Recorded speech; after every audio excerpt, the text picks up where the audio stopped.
That's exactly right, but to find out the answer, it's time to watch How To.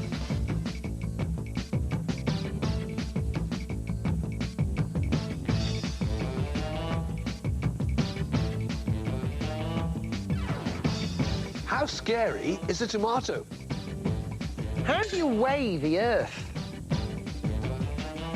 How much does the Queen own?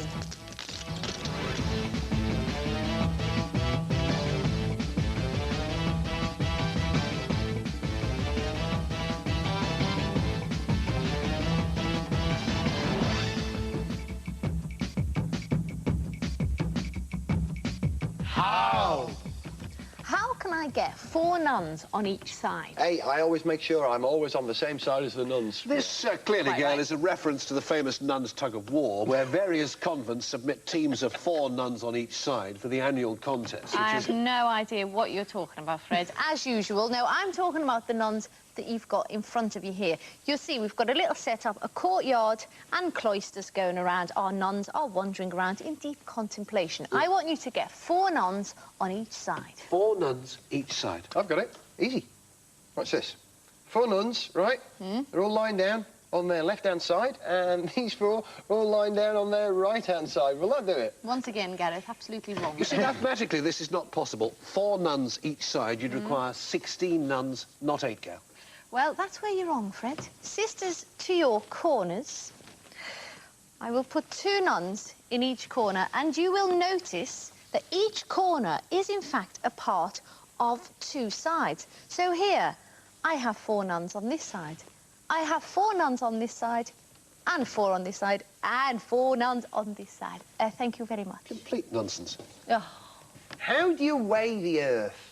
Well, you'd need a huge set of scales. Well, sounds pretty tricky problem to me, It Gareth. would be hard to weigh the Earth, but believe it or not, in 1774, a bloke called Neville Maskelyne weighed the Earth with one of these. A plumb line? Yeah, a plumb line, usually used for measuring the vertical. You wouldn't expect to be able to weigh perhaps even a mouse with something like this.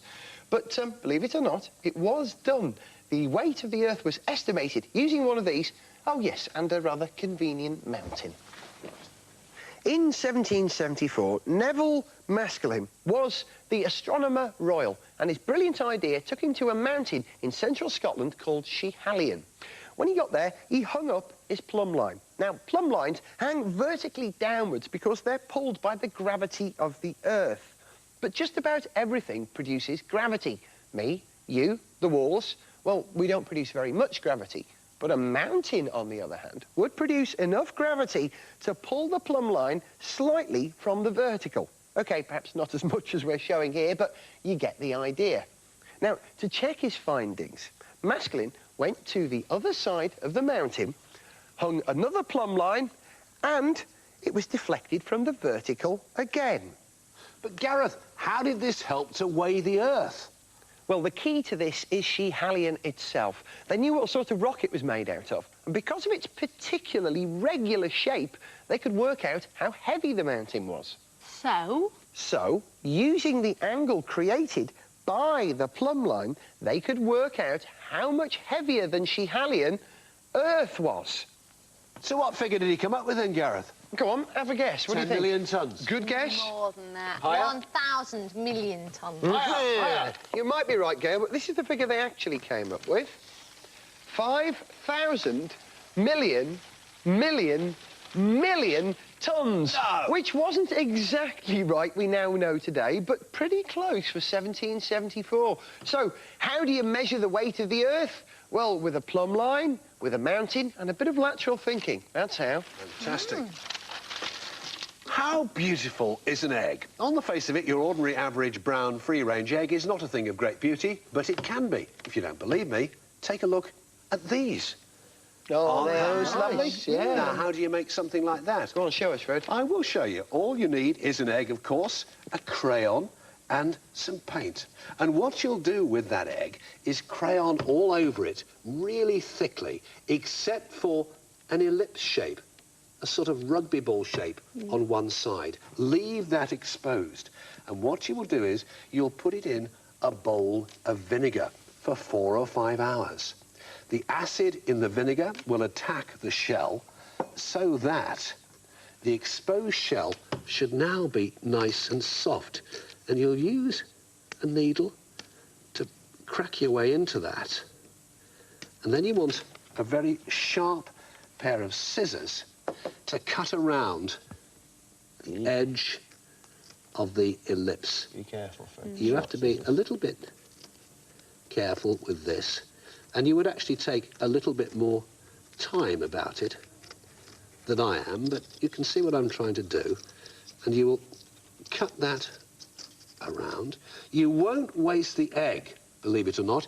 You will tip that into a bowl, and that's your bit of scrambled egg or omelette. Yeah, of course you can, especially if you're me. Then you will clean out the egg in some water, and when it's dry, you can then spray the inside of the egg any colour you like. I've gone for a nice silver there. You then, using your pot of paint, paint the outside of the egg. Again, any colour you want. I've gone for a blue there. You can make all sorts of decorations as well. You can decorate the outside with all sorts of glittery stuff and perhaps a few stars on the inside as well. You'll notice this one is hanging by a ribbon. How do you get the ribbon in there? That's another how in itself. You've got your ribbon on quite a long darning needle, and this time holding the egg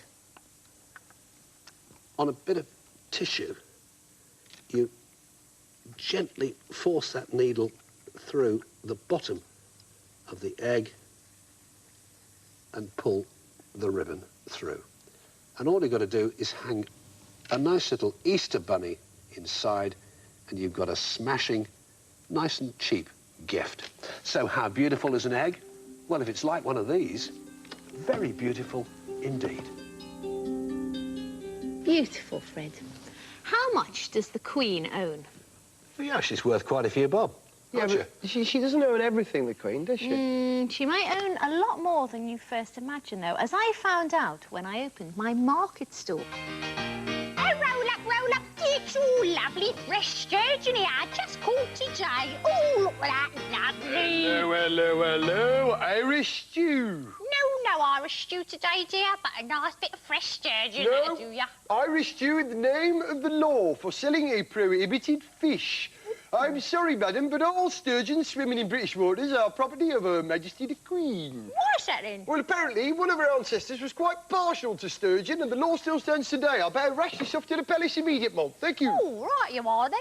Oh, roll up, get all lovely. A roasted swan here, better than a bit of old roast chicken, eh? Hello, Irish stew once more. What now? You are selling a restricted bird. I'm sorry, but old swans in Great Britain belong once more to the Queen. I have to take that away. Oh, roll up. Get your lovely bit of whale meat here. Oh, lovely, just caught fresh today. Hello, Irish stew once more. This time for selling a prohibited ocean-going mammal. Oh, you're not telling me they eat this up at the palace? No, they don't eat it, but apparently the bones and the tail are very good for making a corset, and this was very popular with some of the older, fatter kings and queens. I'm sorry, my love, I have to take this to the Queen. Oh, love Oh, well, there you go. Now, these ancient laws have never been scrapped. Nobody's ever bothered to do it. But mind you, if you're a swan, you might be quite fond of friends in high places. So, how much does the Queen own? Well, a lot more than you'd think. I've got an idea. Irish stew, get your lovely Irish stew. Sorry, madam, I'm arresting you for impersonating a police officer. How do you do an ollie? That's another fine mess you got me into, Stanley. No, not Oliver Hardy from Laurel and Hardy. No, an ollie is something that you do on a skateboard. It's a manoeuvre which looks a little bit like this. Got it? Yeah. Now, I'm not very good with finger skateboards, let alone a real skateboard. And to demonstrate how you do an ollie, here's Throckmorton. All that happened really quickly, so if you missed it, here it is again in slow motion.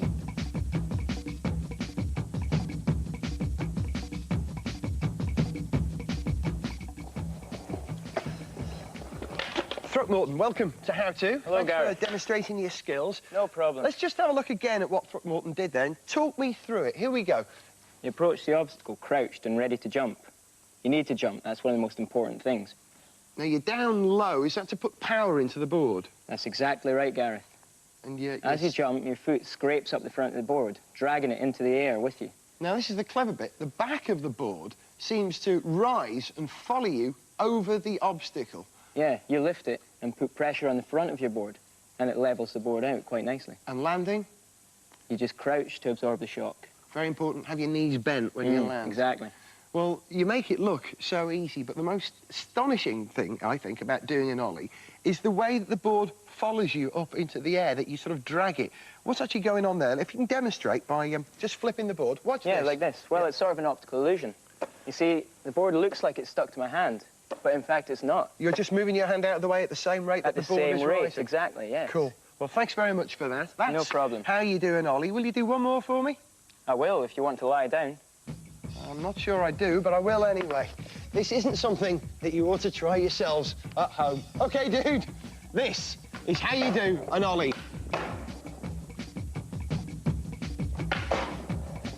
Cool. How scary is a tomato?